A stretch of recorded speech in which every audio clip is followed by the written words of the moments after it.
Veo que están ingresando a la sala. Muchas gracias a todos por el interés en participar. Vamos a esperar unos minutos a que se sigan sumando eh, asistentes. Por el momento los saludo a todos los presentes. Eh, Hay personas que tengo el gusto de ver de nuevo, hay algunos conocidos, otras personas que tengo el agrado de conocer ahora. ¿De dónde, de dónde se están conectando? Me gustaría saber. Bien, veo, bueno, varias personas de Chile, Temuco, Labranza, Temuco, Punta Arenas, saludos, Puerto Montt, Santiago, Rancagua, Iquique, Perú, un fraterno saludo a todos nuestros amigos peruanos, España, wow, creo que es de las personas más lejos que me ha tocado poder compartir España, México, Brasil, grandes exponentes también veo acá, referentes en su país, en sus ciudades, España, Colombia, Perú. Bien, vamos a esperar entonces unos minutos para poder comenzar. Mientras tanto voy a eh, sacar la cámara en realidad. Así que unos minutos más y comenzamos.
Bien, vamos a dar comienzo a nuestra conversación.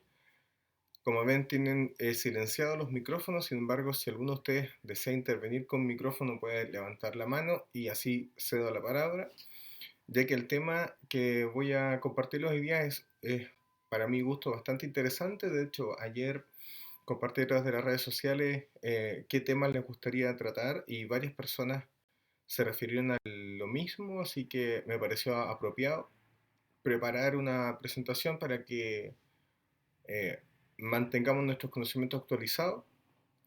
Y es lo que se refiere a Nexus o también paralelamente al protocolo canadiense o a los distintos protocolos de inmovilización cervical.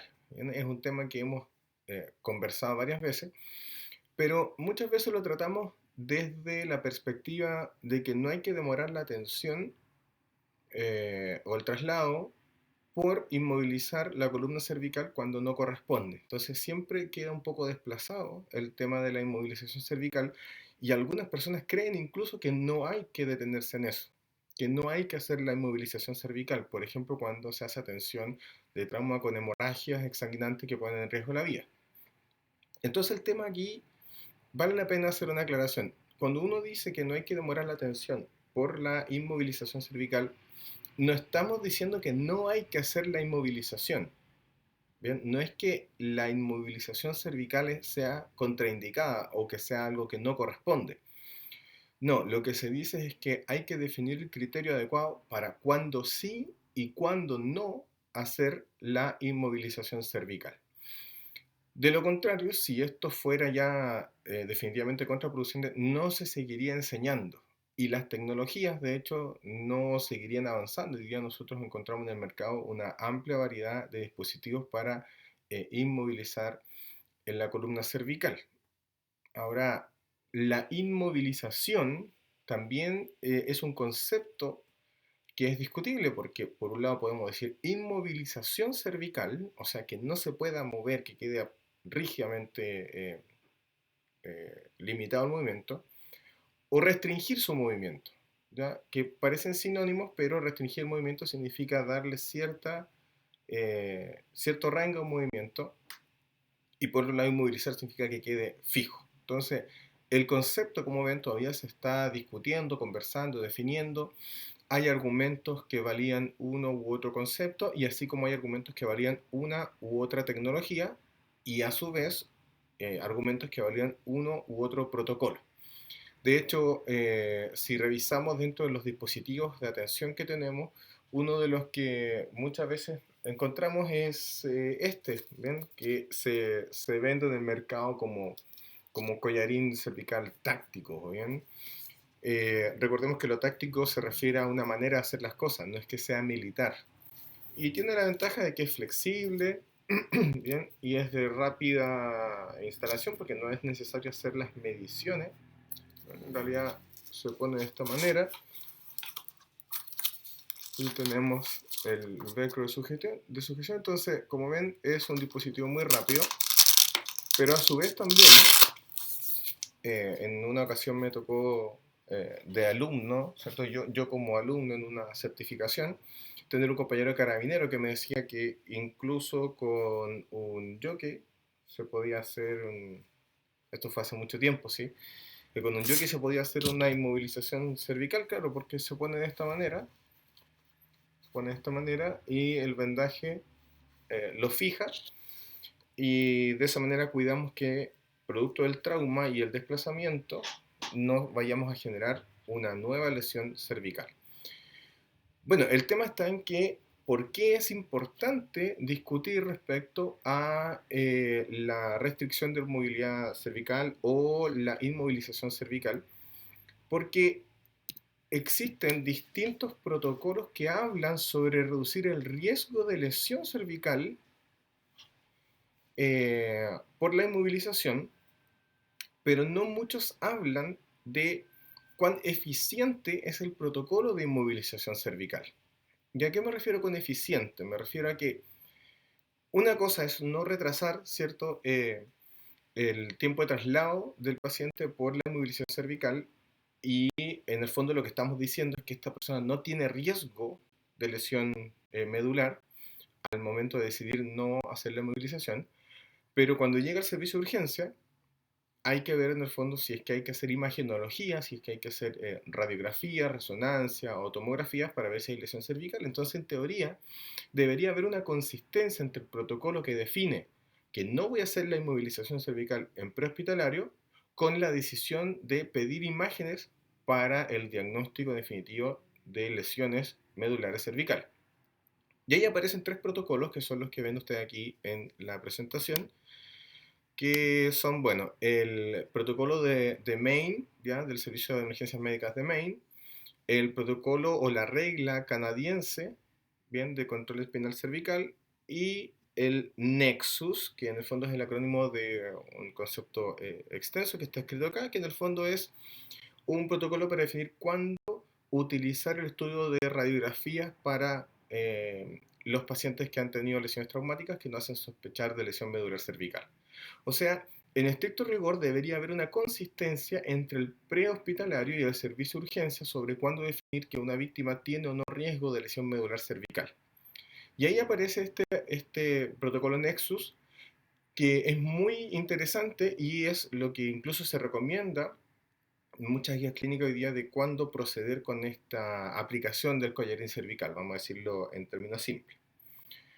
Los protocolos entonces tienen distintos criterios. Bien, el protocolo de Maine, ¿cierto? Establece que el riesgo de lesión medular cervical puede ser positivo, puede ser negativo o incierto, como vemos acá. Por tanto, se indica la movilización, o sea, la restricción o la aplicación del collarín cervical, siempre que la lesión de la víctima genere un alto riesgo o haya duda.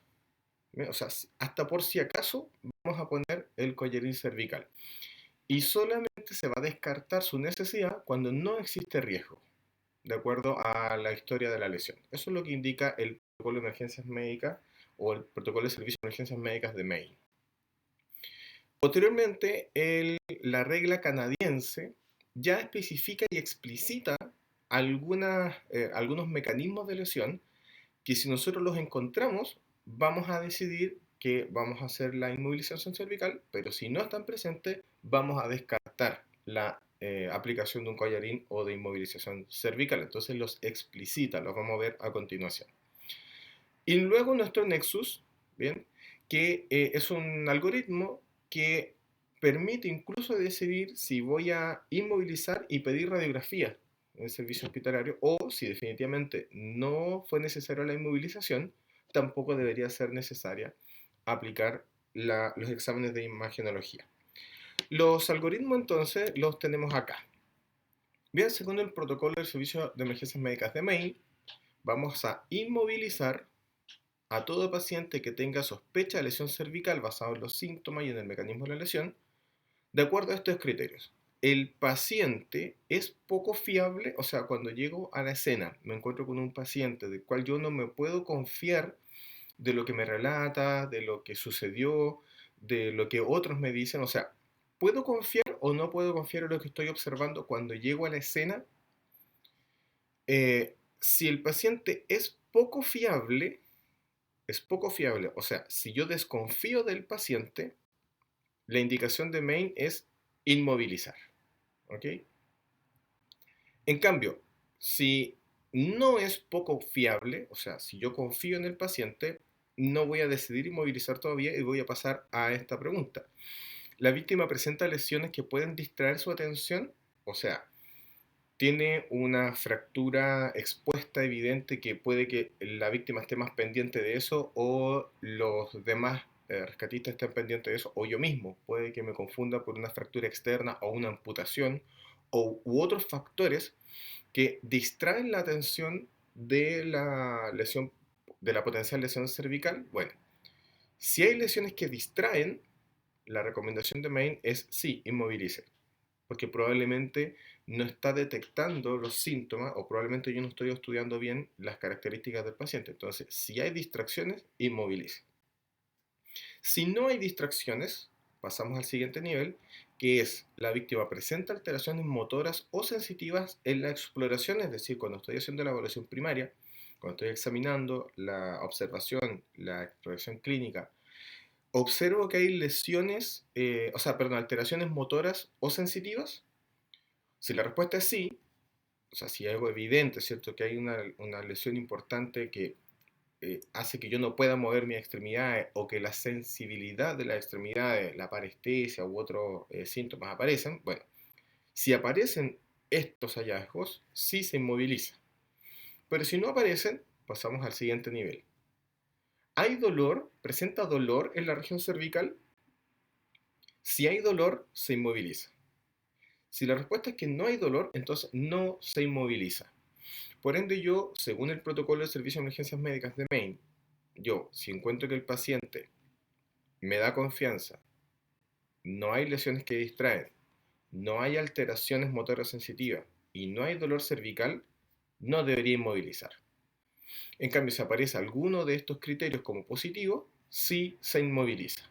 ¿Ven? Eso es lo que nos dice el primer protocolo en estudio. Luego tenemos la regla canadiense.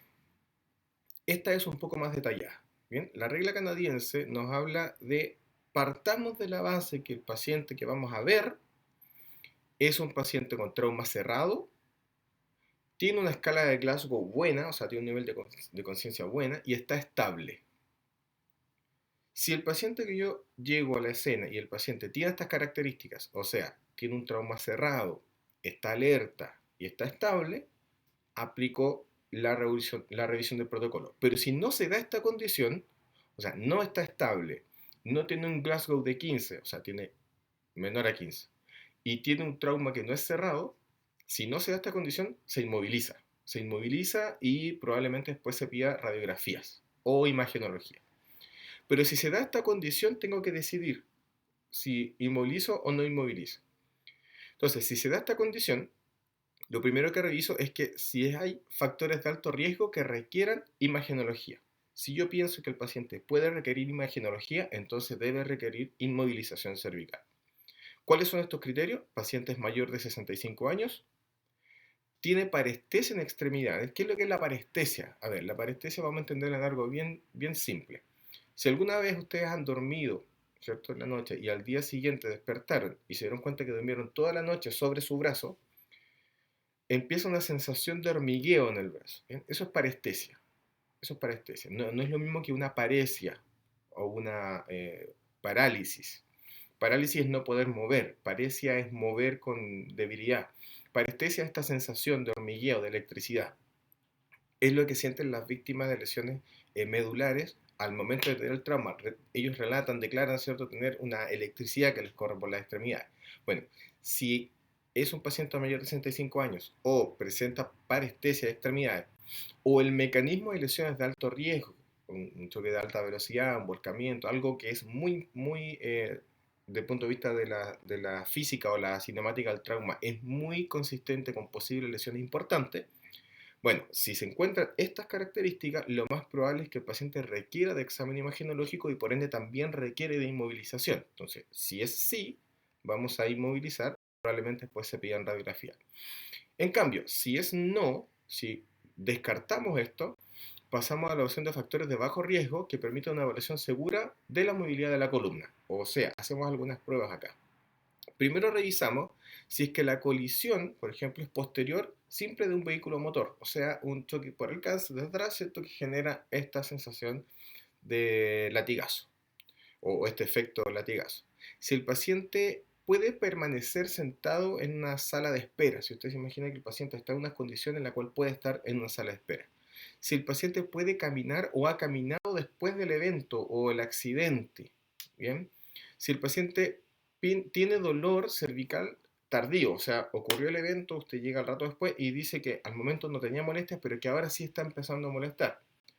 O si no hay dolor en la palpación de la línea del cuello, ¿ok? Esos son los factores de bajo riesgo. Si no encontramos estos, el paciente no vemos que no es posible que él espere en la sala de espera, que no camina después del evento, que si uno le pregunta, ¿no le duele en la línea? Y él dice, no, al contrario, me duele. ¿Ven? Si es no a estos criterios, se inmoviliza y potencialmente vamos a tener exámenes imagenológicos después. Luego se evalúa la movilidad activa del cuello. Esto se hace en paralelo, ¿eh? Estas cosas se hacen en paralelo. No es que yo haga 1, 2, 3, sino que se hace una evaluación global. Cuando queremos evaluar la movilidad activa del cuello, le pedimos al paciente si acaso puede girar su cabeza hacia la derecha y hacia la izquierda en 45 grados. O sea, que mire no completo 90 grados, sino que a mitad de camino, 45 grados, derecha e izquierda. Si no puede hacer este movimiento, probablemente incluso lo puede hacer hacia un lado, pero no hacia el otro lado. Si no puede cumplir con esto, derecha y además izquierda a 45 grados, si no puede cumplirlo, pasa a recomendación de inmovilizar y realizar una radiografía. En cambio, si puede hacerlo, o sea, detectamos que los factores de alto riesgo están descartados, que las características de un paciente de bajo riesgo son factibles de realizar, y el paciente puede mover su cuello en 45 grados derecha e izquierda, no se inmoviliza ni se debería pedir una radiografía. Si cualquiera de los otros factores no se cumplen, bien, tenemos que inmovilizar y realizar una radiografía. Y el tema es que la regla canadiense ha usado un protocolo complementario, que es el protocolo Nexus o el criterio Nexus, que es lo que hoy día muchas personas quieren aprender o desarrollar un poco más. Si los criterios Nexus se cumplen, para inmovilizar se debe inmovilizar. En cambio, si los criterios Nexus no se cumplen, no debería ser necesario inmovilizar y potencialmente no deberíamos hacer una radiografía. ¿Qué es lo que dice entonces el criterio Nexus? Bueno, el criterio Nexus hace cierto este paralelo entre la inmovilización y la indicación de radiografía. Nos encontramos en la escena, nos encontramos en la situación en que hay una sospecha de lesión cervical. Bien, al llegar al momento en la entrevista o en la evaluación primaria o en el examen, respecto al dolor en la línea media, bien, se puede palpar, se puede preguntar, ¿cierto? Ya, si el paciente no tiene ausencia de dolor, o sea, el criterio es ausencia de dolor. Si no se cumple la ausencia de dolor, o sea, hay dolor, se indica la inmovilización. Bien, no se cumple este criterio de ausencia de dolor, se indica la inmovilización. En cambio, si se cumple el criterio de ausencia de dolor, no, por ese lado no está tributando para la inmovilización. Entonces pasamos al siguiente factor, que es la ausencia de intoxicación. O sea, verificamos que el paciente no está bajo el efecto de estupefaciente, alcohol, marihuana u otro tipo de droga, fármacos también, ¿ya? Si hay ausencia de esta intoxicación, bien, tengo que decir nuevamente, entonces, si el criterio es la ausencia de intoxicación y esto no se cumple, también se indica inmovilización. En cambio, si la ausencia de intoxicación sí se cumple, paso al siguiente criterio. Nivel de conciencia normal, que si se fijan se relaciona con el protocolo o la regla canadiense que habla del Glasgow. Bien, nivel de conciencia normal. Si no está el nivel de conciencia normal, se indica inmovilización. Si está presente, si se cumple el nivel de conciencia normal, pasamos al siguiente criterio. Ausencia de déficit neurológica. Bien, ausencia de déficit neurológica a la evaluación motora. Bien, podemos extraer parte del Glasgow, ¿cierto? Si no se cumple la ausencia de déficit neurológica, o sea, hay déficit neurológico, se indica la inmovilización. En cambio, si hay ausencia de déficit neurológico, eso se está presentando, paso al siguiente criterio y todavía no inmovilizo. Si además hay ausencia de lesiones distractoras, la amputación, la fractura expuesta, ¿bien?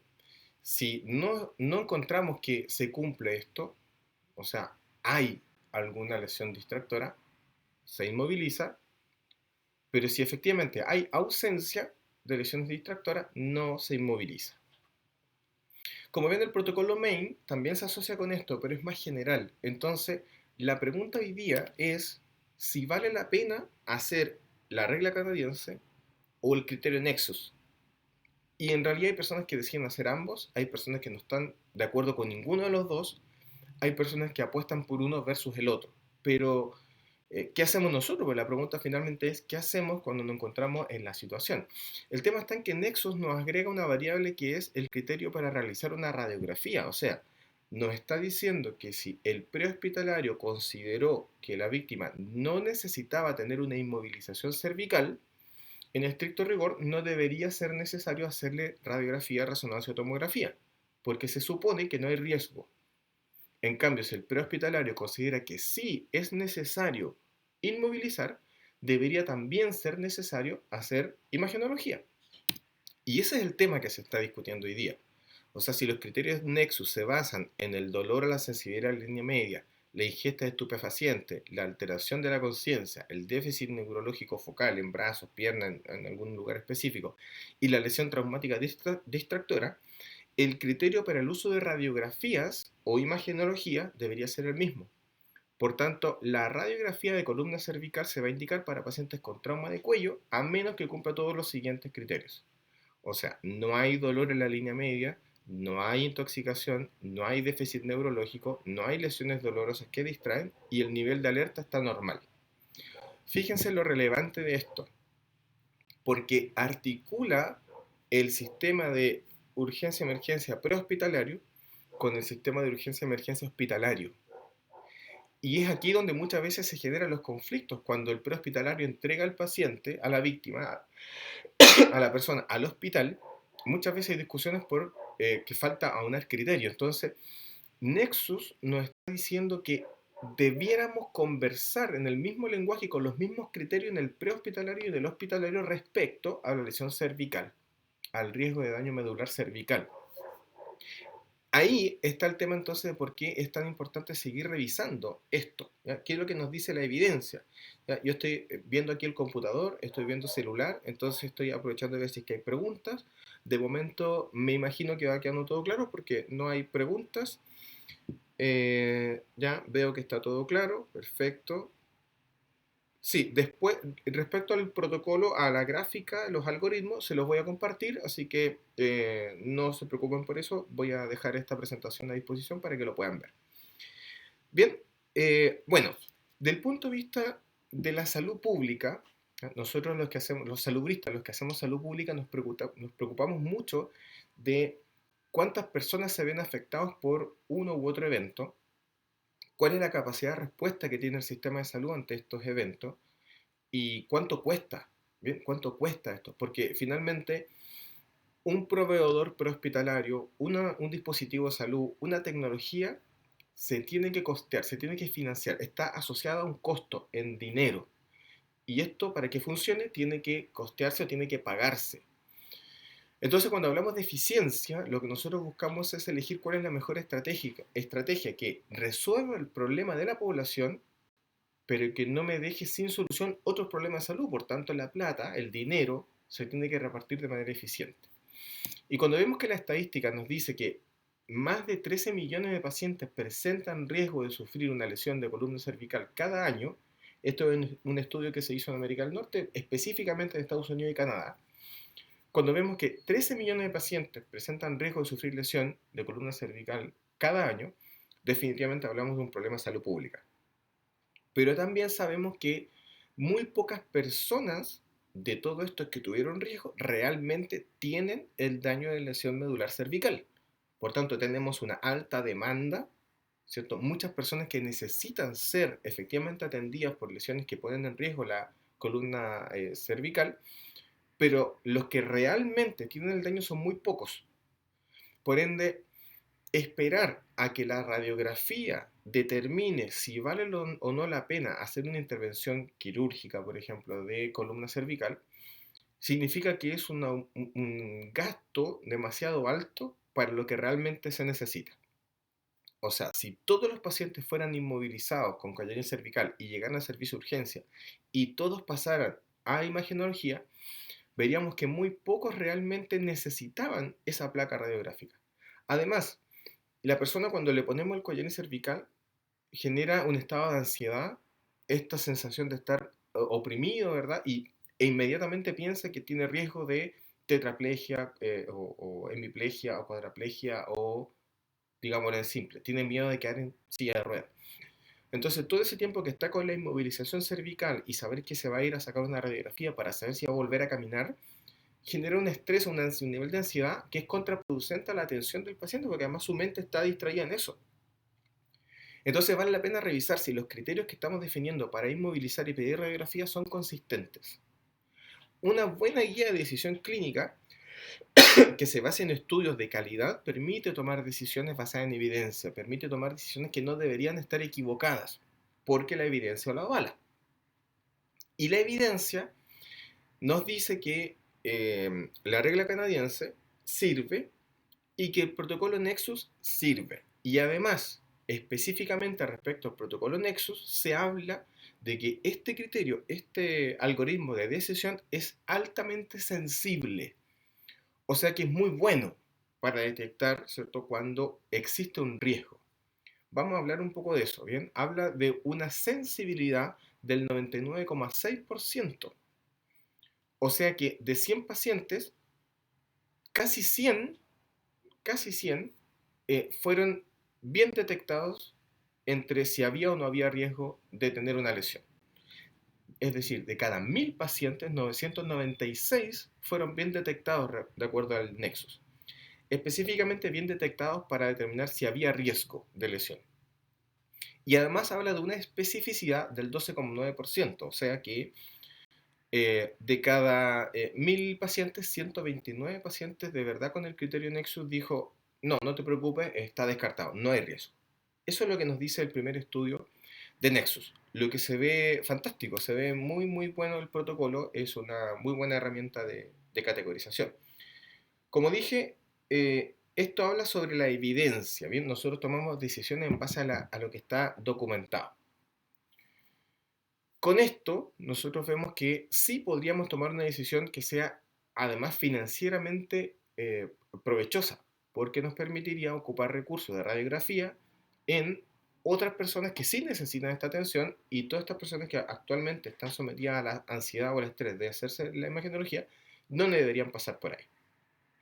La epidemiología, que se encarga de estudiar cuántas personas enferman, cuántas personas se lesionan, cuántas personas mueren, la epidemiología nos dice que la prevalencia de lesión medular cervical efectiva es menor al 3% de los lesionados por trauma que nos hace sospechar de una lesión. O sea, que por cada 100 personas que nosotros vamos a la escena prehospitalaria y decimos que tiene un trauma por una cinemática, por una física del trauma, por un mecanismo de lesión, de cada 100 personas que nosotros sospechamos que tiene una lesión medular cervical, menos de 3 de esas personas realmente tienen la lesión. O sea, la prevalencia es muy baja. Es decir, muchas personas pueden tener trauma que nos hagan sospechar, pero apenas 3, menos de 3 de cada 100 personas tienen efectivamente esta lesión. ¿Qué significa esto finalmente? Supongamos que el tiempo que toca colocar un collarín cervical es de 3 minutos. Entre que saco el collarín, porque yo llego a la escena y detecto cierto el riesgo. Entonces, detecto el riesgo, saco el collarín, mido el collarín, aplico el collarín con todo lo que esto implica sobre la atención que se está haciendo en paralelo al paciente. Entonces, supongamos que el tiempo promedio es de 3 minutos. Y que además, si yo coloqué el collarín, quiere decir que este paciente tiene riesgo de lesión medular cervical, entonces se le va a hacer imagenología. Y aquí en Chile, ahí me equivoqué, dice costo, pero es costo, bien, de dinero. El costo promedio es de unos 23.000 pesos por radiografía cervical. Esto incluye anteroposterior, lateral y oblicua.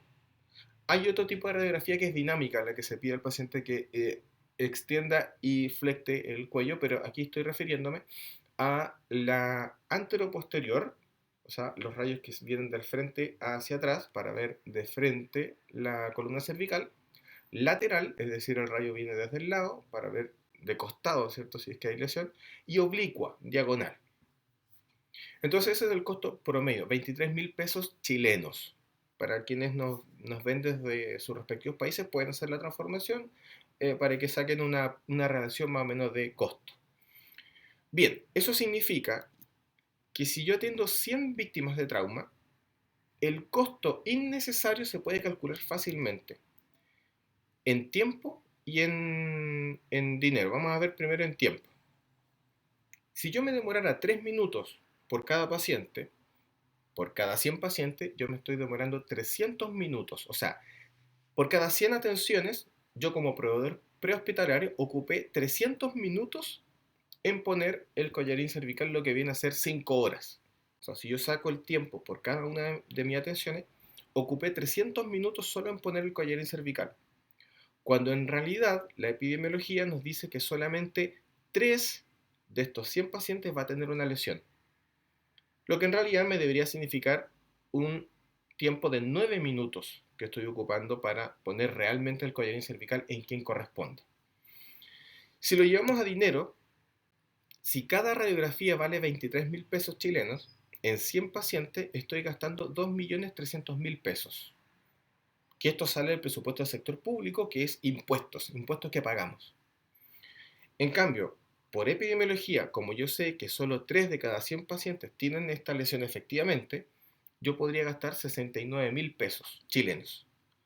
Es decir, que cuando yo no uso un protocolo o un criterio de categorización que me permite definir realmente cuándo sí y cuándo no hacer la inmovilización, y como esto es consistente con la decisión hospitalaria de indicar exámenes imagenológicos como una radiografía, lo que estoy haciendo es que estoy gastando 33.3 veces más tiempo y dinero de lo que debería realmente gastar si yo eligiera una estrategia o una estructura de atención adecuada. Esto es sin contar la resonancia magnética o la tomografía computada. Estoy hablando de la radiografía, que dentro del examen imagenológico es de los de menor costo. O sea, realmente vale la pena tomar una decisión adecuada respecto a cuándo sí y cuándo no operar con restricción o inmovilización cervical, sobre todo si entiendo que esto me genera el precedente de si acaso voy a hacer radiografías posteriormente. La lesión medular espinal causa severos daños. O sea, no es un tema que sea poco relevante. Porque una cosa son los números, o sea, 3 de cada 100 personas van a tener esta lesión cerebral, o sea, perdón, esta lesión cervical medular. Eso significa 0,03 personas. Pero lo que yo siempre le digo a mis alumnos de pregrado y de posgrado también, es que podríamos decir que 0,03 personas van a tener esta lesión, pero a la persona que le ocurre le afecta en un 100%. O sea, no porque sea el 0,03 personas o no porque sea 3%, va a ser menos relevante. Porque a la persona que le afecta en su totalidad a el individuo y a su familia. Entonces, esto genera daños. No se discute eso, no se dice que es poco importante por el hecho de que son pocas las personas afectadas. No, es importante. Bien, y esto puede afectar tanto en su fase aguda como en su fase crónica. Y los estudios de lesiones medular espinal o cervical de los Estados Unidos habla de 273.000 personas al año. Hay una estadística chilena también, hace muy poco se publicó, la iba a incluir acá, pero no he revisado la calidad del documento, así que por eso no lo agregué, pero ya está disponible si es que la quieren revisar en internet. Bueno, como esto es catastrófico para las personas que sufren de esta lesión medular, se decide siempre, hasta por si acaso, hasta para evitar dudas, ¿cierto?, hacer el examen imagenológico. Eso depende de los recursos que tiene cada país. Si el país tiene muchos recursos, va a mandar a todos a hacerse examen, porque no quiere tener el riesgo de equivocarse y que se le pase a una persona enferma. Si el país tiene pocos recursos, no los puede mandar a todos. Entonces va a mandar a los que realmente vale la pena, digamos, examinar. Ahora bien, si yo mando a todos, ocurren varias cosas. Si yo mando a todos hasta por si acaso, gasto más plata en recursos humanos, el equipo tecnológico tengo que hacerle mantenciones más frecuentes, el desgaste del equipamiento y la tecnología ocurre más rápido. Y recordemos también que radiografías de cuello significa irradiar la tiroides, que es un tejido, un órgano, una glándula muy radiosensible. Entonces, tampoco es que digamos, mandémosle a todo el mundo a hacer radiografía. No, porque hay riesgos asociados. Entonces, la regla canadiense o el protocolo nexo apuntan a esto, a maximizar la eficiencia de la decisión médica de pedir la imagenología, tomando en consideración los criterios que elegimos en el prehospitalario para poder definir cuándo sí y cuándo no inmovilizar. La evidencia entonces son estudios científicos, pero aquí hay que tener otra cosa muy clara. Existen, en términos simples, dos grupos de estudios científicos. Los experimentales, los que en el fondo hacen pruebas con personas, in situ, y los observacionales, que se basan en revisar los resultados de una estadística que se hizo en un servicio de salud, en un departamento de salud.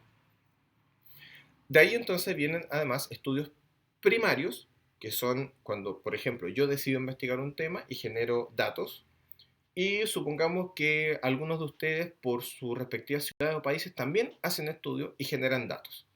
Entonces nosotros todos estamos haciendo estudios primarios.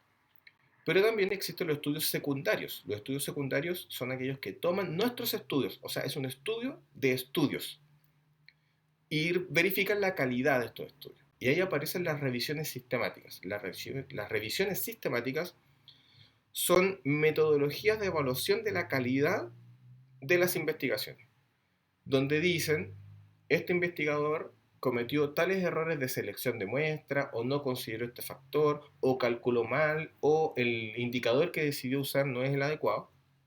Entonces, si bien sus datos son reales, es una verdad lo que está diciendo, no es una verdad que se pueda extrapolar. Por tanto, decae la calidad de la evidencia.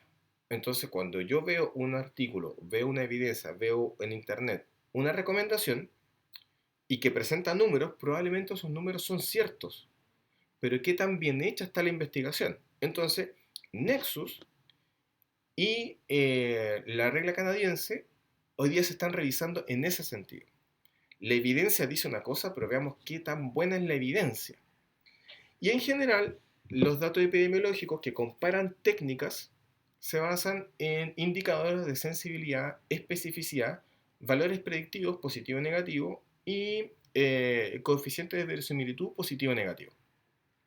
Yo les voy a presentar a continuación unos datos, pero antes de eso, quiero aclararles cómo se calculan estas cosas.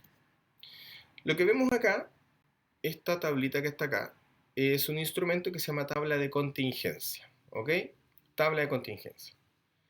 Y aquí lo que van son números que representan personas. En este caso vamos a usar las personas que tienen lesiones traumáticas que nos hacen sospechar de lesión medular cervical.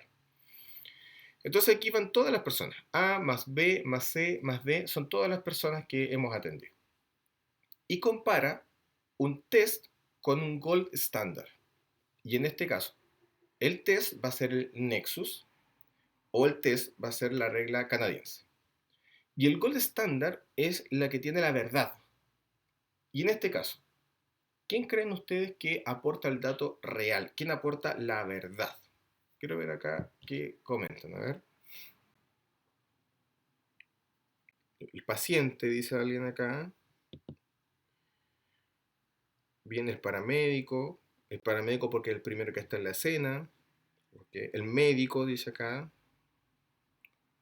Los exámenes, dice otra persona. Bien. Bueno, el gold standard o el patrón de oro o quien dice la verdad es la imagenología. Porque en realidad lo que muestra en la radiografía es. Entonces nuestro gold estándar es la imagenología. Y aquí puede ser la radiografía, la resonancia o la tomografía computada. Porque eso me va a mostrar una imagen donde se va a ver si hay o no hay lesión.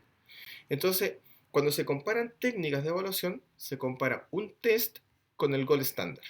Y todas las personas, todos los pacientes evaluados tienen que haber pasado por el test y por el gold estándar.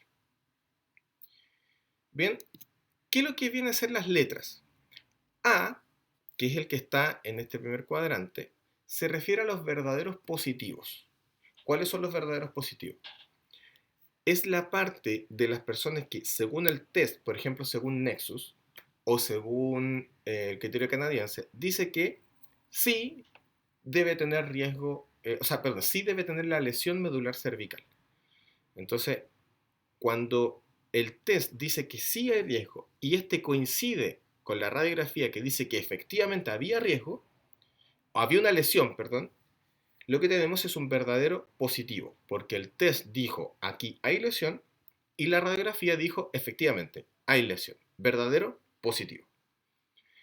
El falso positivo corresponde a todos esos que el test dijo aquí hay lesión, pero la radiografía dijo que no, me mostró la radiografía y no hay lesión efectivamente. O sea, lo sospeché, pero en realidad no había lesión.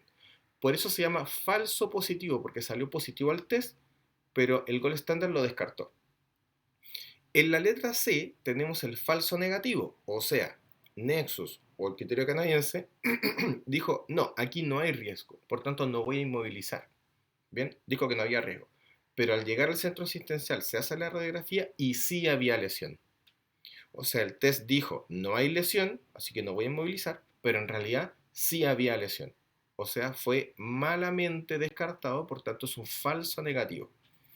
Y en la letra D tenemos el verdadero negativo. ¿Qué significa eso? Que Nexus o el criterio canadiense dijo, aquí no hay lesión, y por imagenología efectivamente no había lesión.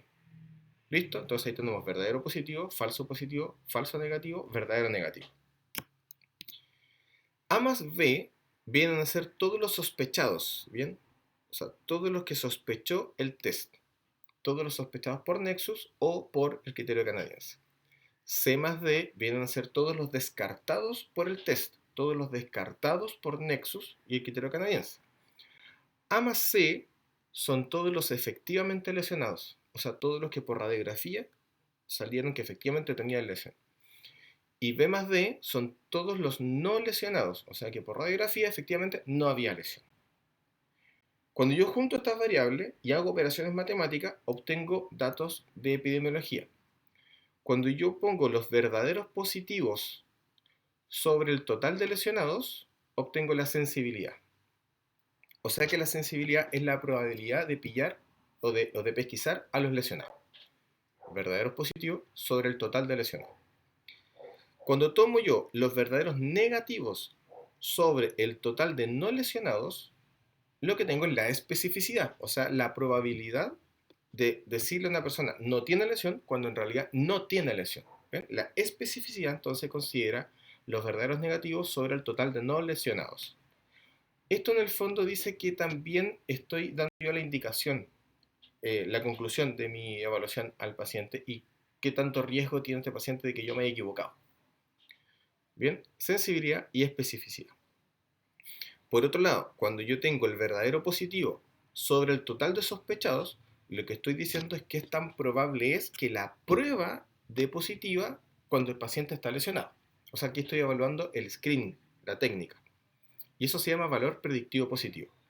Y cuando tengo el verdadero negativo sobre el total de descartados, estoy viendo cuál es la probabilidad de decirle al paciente que, cuál es la probabilidad de que, dado que está sano, yo le diga que efectivamente está sano. Y eso se llama valor predictivo negativo. Entonces los datos de interés son estos: sensibilidad, especificidad y valores predictivos positivos y negativos. ¿Se entiende? Sí, veo que va, por lo menos veo que está todo claro. Entonces, ¿qué es lo que nos dice la evidencia? Bueno, la evidencia habla sobre estudios primarios y estudios secundarios, y yo aquí le traigo 5 artículos que encontré entre ayer y hoy que me parecieron interesantes. Fíjense que hay uno acá que es del año 2003. Ya, esto empezó, a ver, estos protocolos empezaron a hacerse más masivos entre el año 98 y el año 2001. Había un artículo del 2002, pero no tenía información muy relevante, así que partí con una evaluación del año 2003. Este artículo, que aquí está el título para que lo puedan buscar ustedes, que es del año 2003, dice que el criterio canadiense es altamente sensible para lesiones que son clínicamente importantes en la columna cervical. La sensibilidad del criterio canadiense es de casi un 100%, 99.7%, mientras que la sensibilidad de Nexus es del 90%. La especificidad del criterio canadiense también es superior a Nexus.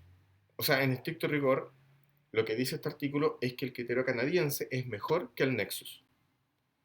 La confiabilidad de la interpretación de los médicos que participaron en este estudio favoreció al criterio canadiense sobre los criterios de bajo riesgo de Nexus. Por tanto, el estudio confirma la sensibilidad, confiabilidad y aceptabilidad del criterio canadiense, pero no es capaz de decir que Nexus es bueno. Entonces, este primer estudio nos dice que el criterio canadiense es mejor que el protocolo Nexus. Pero si revisamos este artículo, nos vamos a encontrar con algunos detalles. Por ejemplo, nos damos cuenta que en la selección de los médicos, los que participaron, los que tomaron los criterios, estaban mucho más familiarizados con el criterio canadiense y les parecía mucho más cómodo. Entonces es muy probable que estos datos demuestren que el protocolo canadiense es mejor porque es el que ellos conocen. Obviamente, si a mí, por ejemplo, vamos a inventar un tema de torniquete. Si yo estoy súper acostumbrado a ocupar un torniquete CAT y jamás he ocupado un soft, y a mí me incluyen en un estudio para ver cuál es el mejor torniquete, probablemente yo voy a decir que el CAT es súper confiable, porque todos mis casos los voy a haber tratado con torniquete CAT. Y según eso, para mí el torniquete soft no es confiable, pero es simplemente porque yo estoy acostumbrado al CAT, no porque sea una verdad. Entonces, lo que este artículo tiene es que los participantes estaban familiarizados con el protocolo canadiense. Por ende, ellos dicen que el canadiense es mejor que Nexus, pero es porque ellos saben manejar. Y además, no todos los pacientes pasaron por radiografía. O sea, los que fueron descartados por el criterio canadiense y los que fueron descartados por el Nexus no pasaron por el gold standard. Por ende, esta evidencia es poco confiable. ¿Bien? Eso es lo que tenemos en este primer artículo. Otro artículo que es de Perú. El primero era estadounidense, este es de Perú, del año 2007. La verdad es que es un estudio primario, ¿bien? Y nos trae algunos datos que son bien consistentes con la primera evidencia de Nexus. Aunque la estadística de ellos era un poco más exacerbada respecto a los cuidados que hicieron con las personas. 4 de cada 10 pacientes con collarín cervical fueron, eh, fueron digamos, inmovilizados sin necesidad. Lo hicieron, según el artículo, para eliminar el miedo del paciente que decía que podría él quedar con lesiones si es que no lo inmovilizan. O sea, ellos decidieron restringir la ansia del paciente lesionado poniéndole el collarín de todos modos. Entonces detectaron que 4 de cada 10 pacientes con collarín mostraron solamente un hallazgo de rectificación de lordosis. Y resulta que esta rectificación de lordosis no tiene valor clínico. Por tanto, el único hallazgo que aparecía, la verdad es que no tenía significancia desde el punto de vista de lesiones medulares cervicales. Ante la duda del hallazgo, la radiografía pasó a una versión con resonancia magnética que tiene mucha más especificidad. Y el hallazgo de resonancia magnética dijo que definitivamente no había ningún tipo de lesión. O sea, la evidencia que presentaba este artículo es consistente con el hecho de decir que la mayoría de las personas que tienen lesiones cervicales traumáticas, perdón, lesiones traumáticas de cuello, efectivamente no tienen lesiones medulares cervicales. Por tanto, no todos los pacientes con antecedente de trauma cervical deberían ser atendidos con collarín cervical. Luego, en el año 2012, está este otro artículo que es bien interesante. Tiene hartos detalles también, los vamos a precisar. Según estos autores, el criterio canadiense tiene una sensibilidad que varía entre el 0,9 y el 1, o sea, una sensibilidad entre el 90 y el 100%, con una especificidad grande que varía entre entre el 1% y el 77%. O sea, ese rango de especificidad quiere decir que la muestra es muy variable. Tiene una baja tasa de falsos negativos, entre el 0 y el 11%, y en Nexus la sensibilidad iba entre el 83% y el 100%, con una especificidad entre el 13% y el 46%. O sea, una especificidad mucho más restringida y una sensibilidad menor que en el criterio canadiense. Los falsos negativos de Nexus también fueron entre el 0 y el 1%. Sí, correcto. Entre el 0 y el 1%, bastante más grande que la que encontramos en el criterio canadiense. La regla canadiense entonces podría haber reducido el costo de una imagen en un 44%, mientras que Nexus solo en un 36%. O sea, este artículo nos dice que el criterio canadiense es mucho más sensible, ¿ya? Y al tener una tasa de falsos negativos menor, ahorra tiempo y plata, tiempo y dinero, respecto a Nexus. Sin embargo, este estudio solamente se basó en los informes de médicos residentes y no de médicos urgenciólogos, solamente de los residentes de urgencia. La confiabilidad entre los evaluadores fue muy pobre, fue de leve a pobre, o sea, no había sustento ni argumento estadístico para respaldar los datos que estaban obteniendo. Por tanto, la confiabilidad de este estudio es moderado. Hay mucho riesgo de sesgo de selección de estudio, o sea, en el estudio.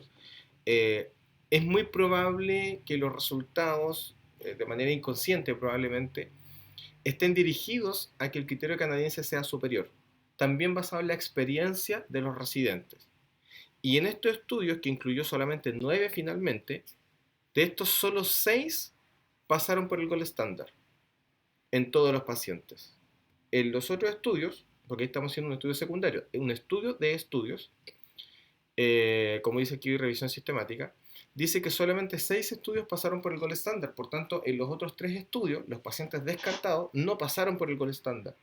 Por ende, no podríamos decir que el canadiense es mejor que Nexus o que Nexus es mejor que el canadiense. Entonces, la calidad de esta evidencia también es pobre. Un siguiente estudio del año 2022, fíjense, revisé y la verdad es que hay bastantes publicaciones. Un siguiente estudio del año 2022, que también es una revisión sistemática, nos muestra que al comparar sensibilidades de Nexus y de criterio canadiense, veíamos que la sensibilidad para Nexus es de un 43% y en el criterio canadiense de un 86% con un nivel de confianza de 95%. O sea, tremendamente más sensible el canadiense versus Nexus.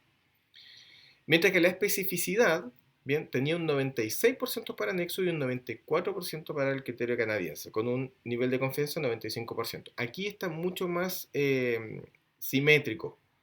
Sin embargo, todo screening, todo test, debe ser por regla más sensible que específico. Por tanto, aunque aquí están bastante bien, la prueba de evaluación de Nexus versus canadiense son previos al gold estándar. Por tanto, aunque su especificidad sea muy simétrica, lo que siempre va a pesar más es la diferencia de sensibilidad.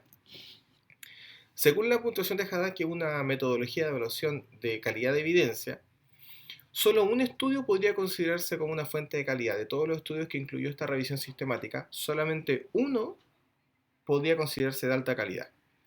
Y el estudio del RIS, que es otra metodología de evaluación de calidad de evidencia, dice que algunos de estos estudios se sometieron a dos pruebas estándar como referencia. Entonces, no todos los estudios tenían el mismo criterio de comparación.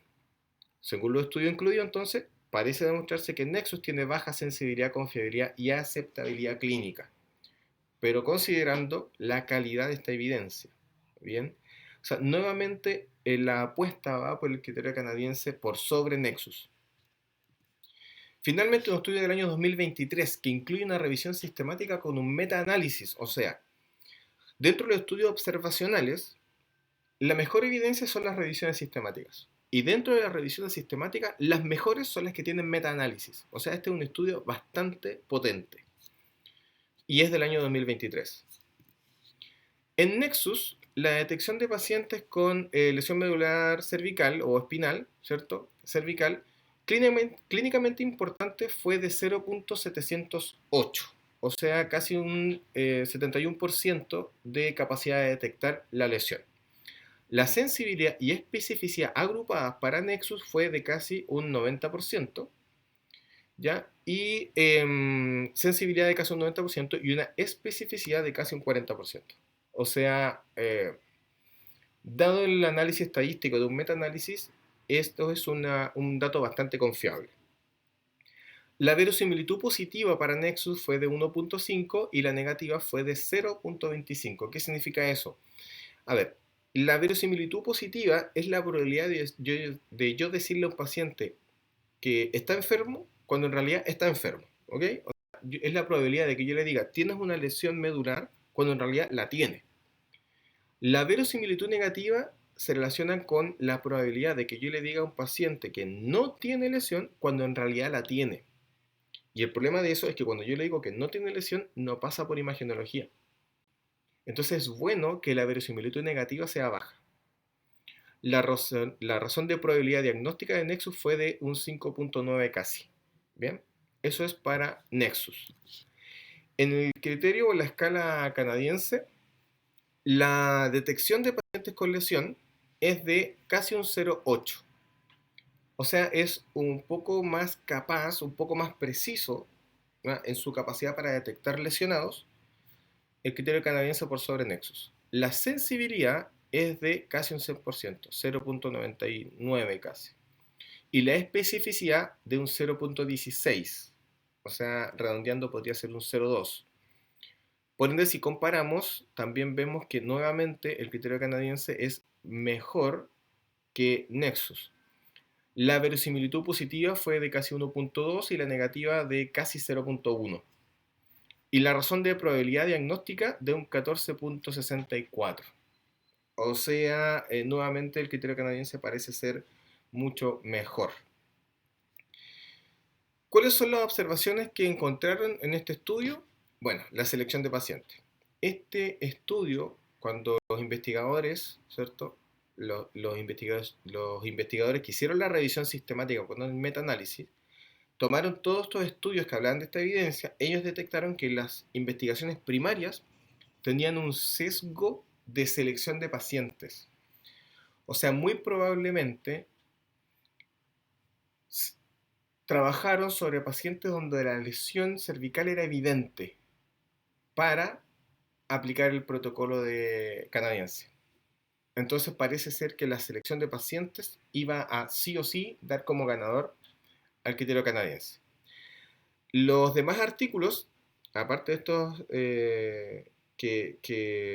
además de este artículo que tiene el sesgo de selección, los demás artículos tuvieron un riesgo bajo en la selección de pacientes.